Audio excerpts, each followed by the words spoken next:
Hi friends, welcome to my channel. ಎಲ್ಲರೂ ಹೇಗಿದ್ದೀರಾ? ನಾನು ಚೆನ್ನಾಗಿದ್ದೀನಿ. ಮತ್ತು ಇದು ಬುಧವಾರ ವ್ಲಾಗು. ನಾವು ಬುಧವಾರ ಬ್ರದರ್ಸ್ ಬಿರಿಯಾನಿ ಹೋಟೆಲ್ಗೆ ಹೋಗಿದ್ವಿ. ಇದು 2ನೇ ಸಲ ಹೋಗ್ತಾ ಇರೋದು. ಅಲ್ಲಿ ನಮ್ಮ ಯಜಮಾನ್ರು ಬಂದು ಮಟನ್ ಕೊಂಬೋ ತೊಗೊಂಡ್ರು, ನಾನು ಚಿಕನ್ ಕೊಂಬೋ ತೊಗೊಂಡೆ. ನೀವು ಕೇಳ್ಪಟ್ಟಿರ್ತೀರಾ, ಗಿರಿನಗರದಲ್ಲಿ ಫಸ್ಟ್ ಕ್ರಾಸು ವಿನೋಬ್ ಕಾಲೋನಿ ಅಂತ ಹೇಳಿ. ಚೆನ್ನಾಗಿದೆ, ಹೋಗಿ ಅಲ್ಲಿ ಟೇಸ್ಟ್ ಮಾಡ್ಕೊಂಬನ್ನಿ ಫ್ರೆಂಡ್ಸ್. ನಮ್ಮ ಯಜಮಾನ್ರಿಗೆ ಚಿಕನ್ ಮಟನ್ ನಾನ್ ವೆಜ್ ಅಂದ್ರೆ ತುಂಬ ಇಷ್ಟ ಅವರಿಗೆ. ನಾನಂತೂ ತುಂಬ ರೇಗಿಸ್ತಾ ಇರ್ತೀನಿ. ಈಗ ಅವರಿಂದ ನಾನು ಕಲ್ತ್ಕೋಬೇಕಾಗಿದೆ. ಆದರೆ ನಮ್ಮ ಮನೇಲಿ ಹೆವಿಯನ್ನೇ ತಿಂತೀವಿ. ವಾರದಲ್ಲಿ 1-3 ಸಲ ಆದರೂ ಇದ್ದೇ ಇರುತ್ತೆ. ಈಗ ವರಲಕ್ಷ್ಮಿ ಹಬ್ಬ ಬಂದಿರೋದ್ರಿಂದ ಮನೆಯೆಲ್ಲ ಕ್ಲೀನ್ ಮಾಡಿಬಿಟ್ಟಿದ್ದೀವಿ. ಅದಕ್ಕೆ ಬಂದು ಔಟ್ಸೈಡ್ ತಿಂತಾಯಿದ್ದೀರಿ. ನಮ್ಮ ಯಜಮಾನ್ರಂತೂ ಫುಲ್ ಜಗಳ ಆಡ್ತಿದ್ರು ನಮ್ಮ ಹತ್ರ. ಏನೇನೋ ರೂಲ್ಸ್ಗಳು ಮಾಡ್ತೀರಾ, ಏನೇನೋ ನಿಮ್ಮದೇ ರೂಲ್ಸ್ಗಳು, ನಿಮ್ಮದೇ ರೆಗ್ಯುಲೇಷನ್ಸ್ಗಳು ಅಂತ ಹೇಳ್ಬಿಟ್ಟು ಬೈಕೊಂಡು ಅದಕ್ಕೆ ಆಚೆ ತಿನ್ನೋಕೆ ಕರ್ಕೊಂಬಂದಿದ್ರು. ಡ್ಯೂಟಿ ಮುಗಿಸ್ಕೊಂಡು ಆಮೇಲೆ ಊಟ ಮಾಡಿಕೊಂಡು ಹೋಗ್ತಾ ಇರೋದು ಫ್ರೆಂಡ್ಸ್. ನಮ್ಮ ಯಜಮಾನ್ರಂತೂ ತುಂಬ ಓವರ್ ಬಿಲ್ಡಪ್ ಎಲ್ಲ ಕೊಡ್ತಾಯಿದ್ರು ತಿನ್ನೋಕ್ಕೆ. ಬೇಕಂತಲೇ ಹಂಗೆ ತಿಂತಾಯಿದ್ರು ಅವರು. ಹೇಳ್ತಾ ಇದ್ದೆ ನಾನು. ಮತ್ತು ಇಲ್ಲ ಐಟಮ್ಸ್ ಬಂದು ಈ ಥರ ಇರುತ್ತೆ. ಒಂದು ಸಲ ಹೋಗಿ ವಿಸಿಟ್ ಮಾಡಿ. ಹೊರಗಡೆ ಹೇಗಿದೆ, ಚೆನ್ನಾಗಿದೆ ಫ್ರೆಂಡ್ಸ್. ಅಲ್ಲಿ ಪ್ಲೇಸ್ ಚೆನ್ನಾಗಿದೆ, ಹೋಟೆಲ್ ಚೆನ್ನಾಗಿದೆ, ಚೆನ್ನಾಗಿ ಸರ್ವಿಂಗ್ ಕೊಡ್ತಾರೆ. ಮತ್ತು ನಾವು ಬಂದು ಸ್ವಲ್ಪ ಹರಟೆ ಹೊಡ್ಕೊತಿದ್ರಿ, ಅದನ್ನೆಲ್ಲ ನಾನು ವಾಯ್ಸ್ ಕೊಟ್ಟಿಲ್ಲ.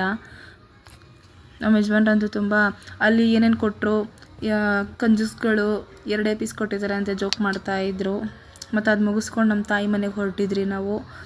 ನಮ್ಮ ತಾಯಿ ಮನೆಗೆ ಹೋಗಿ ಅಲ್ಲಿ ಸ್ವಲ್ಪ ಕೆಲಸ ಇತ್ತು. ಬಿದಿರುಕಳ್ಳೆ ನಮ್ಮ ಅಮ್ಮ ತೆಗೆದಿಟ್ಟಿದ್ರು, ಅದನ್ನು ಈಸ್ಕೊಂಬರೋಕ್ಕೆ ಅಂತ ಹೊರಟಿದ್ರು ನಾನು ನಮ್ಮ ಹಸ್ಬೆಂಡು. ಮತ್ತು ಅಲ್ಲಿ ನಮ್ಮ ತಾಯಿ ಮನೆಗೆ ಹೋಗಿ ಅಲ್ಲಿ ಈಸ್ಕೊಂಡು ಹೊರಡೋಣ ಅಂತೇಳಿ ಕೆಲಸದಿಂದ ಊಟ ಮುಗಿಸ್ಕೊಂಡು ಆದಮೇಲೆ ನಾವು ಅಮ್ಮ ಮನೆಗಂತ ಹೊರಟಿದ್ರಿ. ಮತ್ತು ಅಂದಿವಿ ಅಮ್ಮ ಮನೆಗೆ ಬಂದ್ರಿ ಫ್ರೆಂಡ್ಸ್. ಬಂದಿದ್ದ ತಕ್ಷಣ ನಮ್ಮ ಮನೇಲಿ 2 ಪಿಳ್ಳೆಗಳಿದೆ ನಮ್ಮ ಅಮ್ಮ ಮನೆಯಲ್ಲಿ. ಅವ್ರು ಎಂಟ್ರಿ ಕೊಟ್ಟು, ಅವ್ರಿಗೆ ಗೊತ್ತಿಲ್ಲ ನಾವು ಹೋಗಿರೋದು ಸರಿಯಾಗಿ. ಹೋಗಿದ ತಕ್ಷಣ ನಮ್ಮಮ್ಮ ಹೂವು ಪೋಣಿಸ್ತಾ ಇದ್ರು ಒಳಗಡೆ ಹೂವು ಪೋಣಿಸ್ಕೊಂಡು ಕೂತಿದ್ರು. ನಮ್ಮಮ್ಮ ಬೇರೆ ಕನ್ನಡಕ ಬೇರೆ ಹೊಸ ಸ್ಟೈಲಿಶಾಗಿ ಹಾಕ್ಕೊಂಡ್ಬಿಟ್ಟಿದ್ದಾರೆ. ಯಾಕಂದರೆ ಅವ್ರು ಹೂವು ಪೋಣಿಸ್ತಾರಲ್ಲ, ಸೂಜಿ ದಾರ ಹಾಕಕ್ಕೆ ಕಾಣಿಸಲ್ಲ ಅಂತ ಹೇಳ್ಬಿಟ್ಟು ಹೊಸ್ದಾಗಿ ತಗೊಂಡಿದ್ದಾರೆ. ನೋಡಿ ತೋರಿಸ್ತಾ ಇದ್ದೀನಿ, ನಮ್ಮಮ್ಮ ನಗ್ತಾ ಇದ್ದಾರೆ. ಅಮ್ಮ ಮನೆಗೆ ಯಾವಾಗಲೂ ಹೋಗೋಕ್ಕಾಗಲ್ಲ. ಯಾವಾಗಲಾದ್ರು 15 ದಿವಸಕ್ಕೆ, 1 ತಿಂಗಳಿಗೆ 20 ದಿನಕ್ಕೆ ಹೋಗ್ತಾ ಇರ್ತೀವಿ. ಈಸ್ಕೊಬೇಕಂದ್ರೆ ಮಾತ್ರ ಅಲ್ಲಿ ಹೋಗೋದು. ಸಿಟಿಯಲ್ಲಿರೋದು, ಹಳ್ಳೀಲಿರೋದು. ನಮ್ಮಪ್ಪ ನಮ್ಮಮ್ಮನಿಗೆ ಕನ್ನಡಕ ಕೊಡಿಸ್ಬಿಟ್ಟು, ನೀವು ಬಿ ಸರೋಜನ್ ಥರ ಕಾಣಿಸ್ತೀಯಾ, ಬಿ ಸರೋಜ ಅವ್ರು ಆ್ಯಕ್ಟರ್ ಇದ್ದಾರಲ್ಲ ಅವ್ರ ಥರ ಕಾಣ್ತೀಯಾ ಅಂತ ಹೇಳ್ತಿದ್ರಂತೆ. ಇವಳಂತೂ ಭವಾನಿ ಅಂತ ಹೇಳಿದ್ರು. ಇವಳಂತೂ ಫುಲ್ ಹಾಯ್ ಫ್ರೆಂಡ್ಸ್ ಅಂತ ಜೋಕ್ ಮಾಡ್ತಿದ್ಲು. ಅದಕ್ಕೋಸ್ಕರ ಅದನ್ನು ಸ್ವಲ್ಪ ಮ್ಯೂಟ್ ಮಾಡಿಕ್ಕಿದ್ದೀನಿ. ಫುಲ್ ಜೋಕ್ ಮಾಡಿಕೊಂಡು ಅಲ್ಲೇ ಒಂದು ಸ್ವಲ್ಪ ಹೊತ್ತು ಕಾಫಿ ಇಡ್ತಿದ್ರು. ಅಮ್ಮ ಊಟ ಗಿಟ್ಟೆಲ್ಲ ಅಲ್ಲೇ ಮಾಡ್ಕೊಂಬಂದಿದ್ರಲ್ಲ, ಅದಕ್ಕೋಸ್ಕರನೇ ಕಾಫಿ ಇಡ್ತಾಯಿದ್ದೀನಿ ರೀ, ಕಾಫಿ ಕುಡ್ಕೊಂಡು ಹೋಗು ಅಂತ ಹೇಳಿದ್ರು. ಕಾಫಿ ಕುಡ್ಕೊಂಡಾದ್ಮೇಲೆ ಸ್ವಲ್ಪ ಹಾಗೆ ಹಿಂಗೆ ಹರಟೆ ಹೊಡ್ಕೊಂಡು ಅಲ್ಲಿಂದ ನಮ್ಮ ಅಜ್ಜಿ ಬಂದಿದ್ದರು. ನಮ್ಮ ಅಜ್ಜಿ ಅವರು ಹೂವು ಪೋಣಿಸ್ತಿದ್ರು.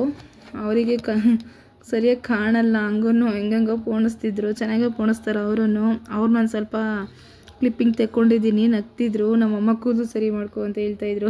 ಅವ್ರು ನಕ್ಕೊಂಡು ಸರಿ ಮಾಡ್ಕೊತಿದ್ರು. ಸರಿ ಹಾಯ್ ಅಂತ ಹೇಳಿಬಿಟ್ಟು ಎಲ್ಲರಿಗೂ ಬಾಯ್ ಹೇಳಿ ಎಲ್ಲರಿಗೂ ಒಂದು ಸಲ ಬಾಯ್ ಮಾಡ್ಕೊಂಡು ಹೊರಟ್ವಿ ಮನೆಗೆ ಫ್ರೆಂಡ್ಸ್.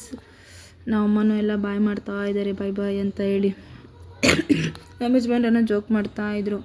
ಫ್ರೆಂಡ್ಸ್, ನನ್ನ ವಿಡಿಯೋ ಇಷ್ಟ ಆದರೆ ಲೈಕ್ ಮಾಡಿ, ಕಮೆಂಟ್ ಮಾಡಿ. ಏನಾದರೂ ತಪ್ಪಂತ ಕಾಣಿಸಿದ್ರೆ ಅದನ್ನು ಹೇಳಿ ಕಮೆಂಟಲ್ಲಿ, ನಾನು ತಿದ್ಕೋತೀನಿ.